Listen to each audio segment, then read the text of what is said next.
অধ্যায় ৭২ অনুসরণ। কাঠের পুতুলটার মুখে সাধারণ জোকারদের মতো লাল আর হলুদ রং করা ছিল। সেটার ঠোঁটের দুই কোণা উপরের দিকে এমনভাবে বাঁকানো ছিল যে একটা অস্বাভাবিক মজার হাসি ফুটে উঠেছিল। ওর ঠোঁট দুটো ফাঁক হতেই একটা অন্ধকার গভীর মুখ দেখা গেল।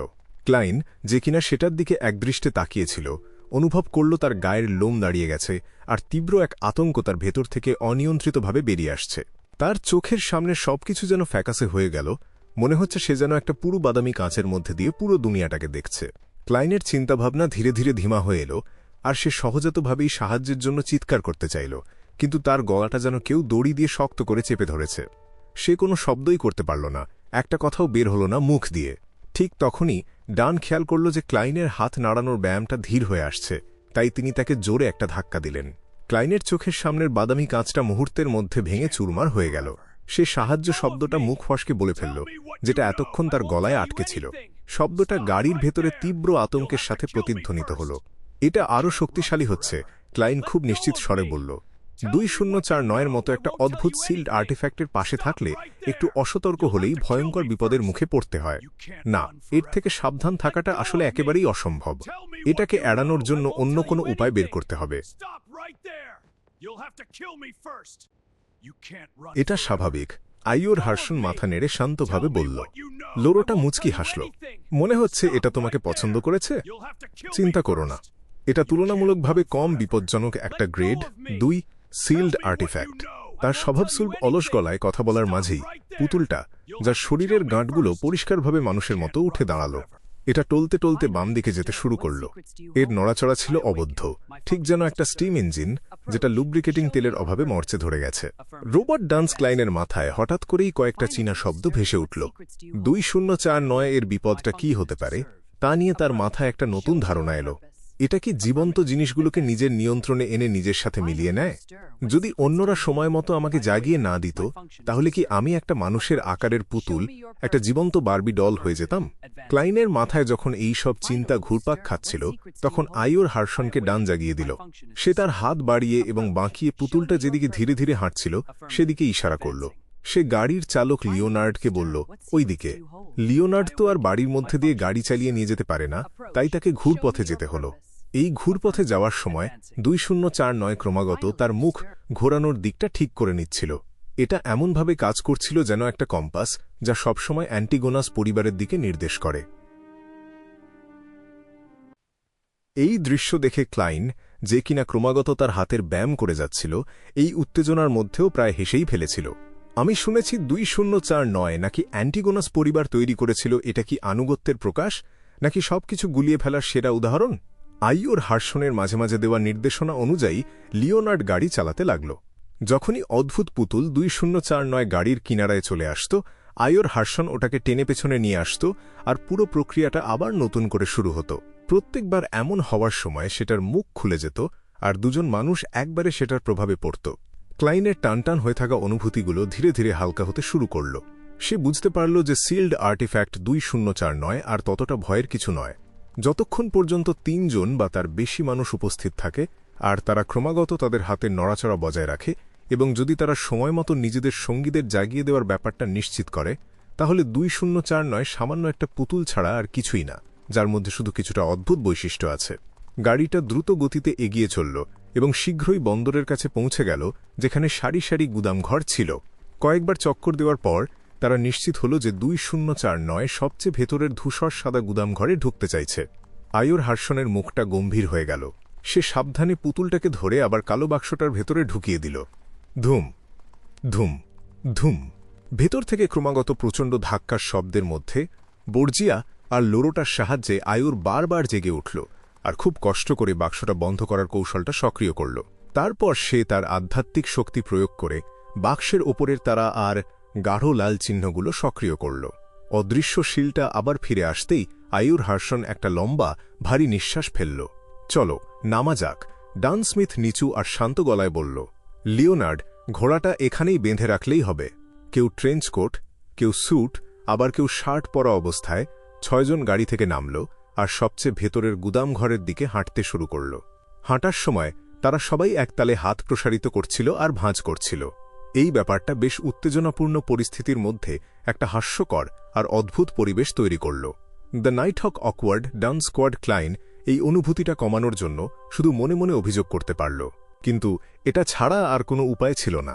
তার পর্যবেক্ষণ অনুযায়ী 2049 প্রথমে শরীরের ওপরের অংশে প্রভাব ফেলে, তাই সময়মতো এটা শনাক্ত করে আরও বিপজ্জনক পরিস্থিতি এড়ানোর জন্য তাদের কাছে হাত প্রসারিত করা আর ভাঁজ করা অথবা ঘাড় বা শরীর ঝাঁকানোর মতো বিকল্প ছাড়া আর কিছুই ছিল না।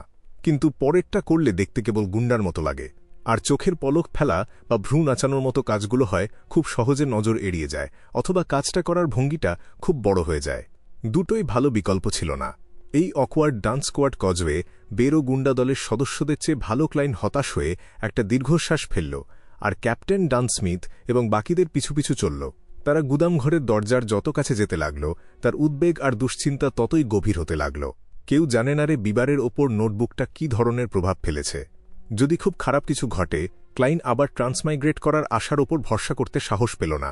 তাছাড়া সে আবিষ্কার করেছে যে রাতের খাবারের জন্য সবজি কাটার সময়ও সে আহত হতে পারে এবং তার শরীর থেকে রক্তও পড়তে পারে। তার সুস্থ হওয়ার গতিও ছিল স্বাভাবিক। সে কোনো অজেয় বা অমর দানব নয় যার ওপর লড়াই বা মৃত্যুর কোনো প্রভাব পড়বে না।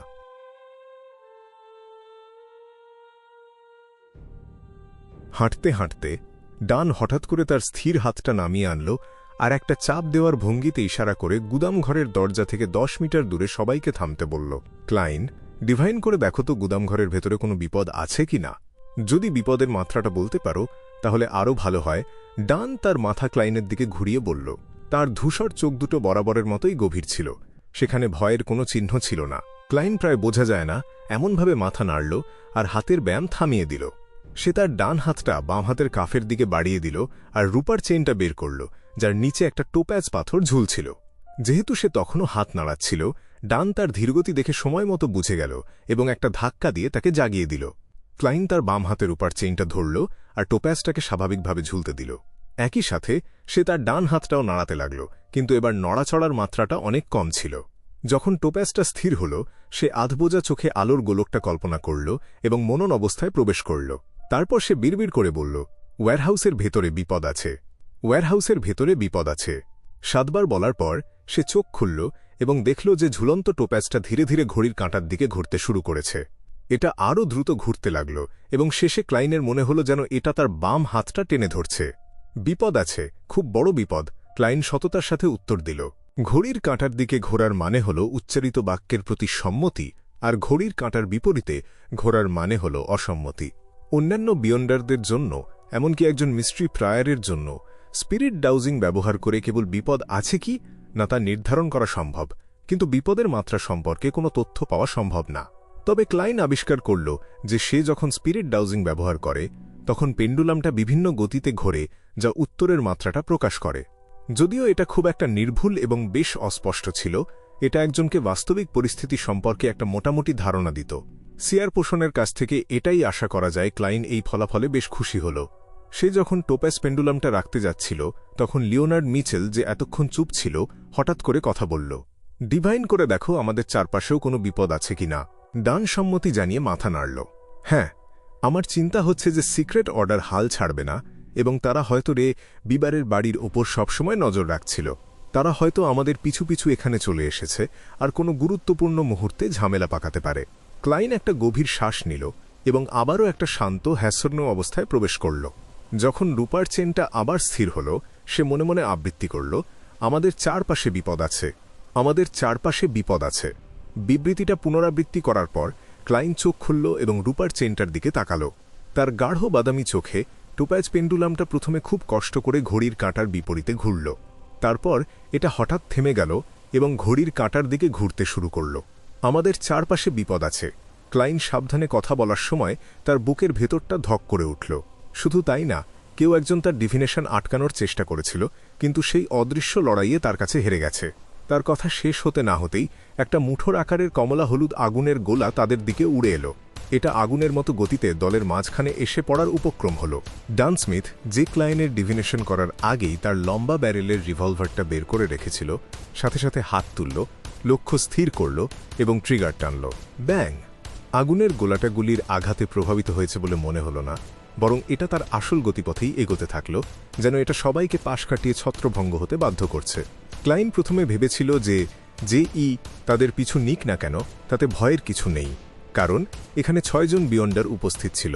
তাদের মধ্যে সিকোয়েন্স 8 এবং সিকোয়েন্স 7-এর এক্সপার্টও ছিল। টিঙ্গেনের মতো একটা ছোট শহরে এই দলটাকে আটকানো প্রায় অসম্ভব। কিন্তু যখন আগুনের গোলাটা আছড়ে পড়ল, তখন সে হঠাৎ করে একটা ব্যাপার বুঝতে পারল। তাদের জন্য সবচেয়ে বিপজ্জনক শত্রু কোনো ট্র্যাকার বা ঝামেলা সৃষ্টিকারী নয়, এমনকি গুদামঘরের ভেতরে থাকা রে বিবারও নয়, যার অবস্থা অজানা, বরং সেটা হলো সিল্ড আর্টিফ্যাক্ট 2049। একবার যদি তারা ছত্রভঙ্গ হয়ে যায় এবং যুদ্ধ শুরু হয়, তাহলে তারা একে অপরকে সময় মতো জাগাতে পারবে না। তখন তারা একে একে জীবন্ত পুতুলে পরিণত হবে। এই সব এলোমেলো চিন্তা যখন তার মাথায় ঘুরপাক খাচ্ছিল, তখন লিওনার্ড ক্লাইনকে একপাশে টেনে নিয়ে আগুনের গোলাটা থেকে বাঁচালো। তার জামাকাপড়ের জন্য দুঃখ করার সময়টুকুও না পেয়ে সে দেখল যে নাইটহক রানোর সময় খুব সুশৃঙ্খলভাবে দুটো দলে ভাগ হয়ে গেছে। পুফ! কমলা হলুদ আগুনের গোলাটা মাটিতে পড়ল, কিন্তু এক বিন্দু ধুলোও উড়ল না। এটা এমনভাবে অদৃশ্য হয়ে গেল যেন কিছুই ঘটেনি। একটা বিভ্রম? এই চিন্তাটা মাথায় আসতেই ক্লাইন দেখল আয়োর হার্সন কালো বাক্সটা তুলে নিয়ে অন্তত 10 মিটার দূরে ছুঁড়ে ফেলেছে।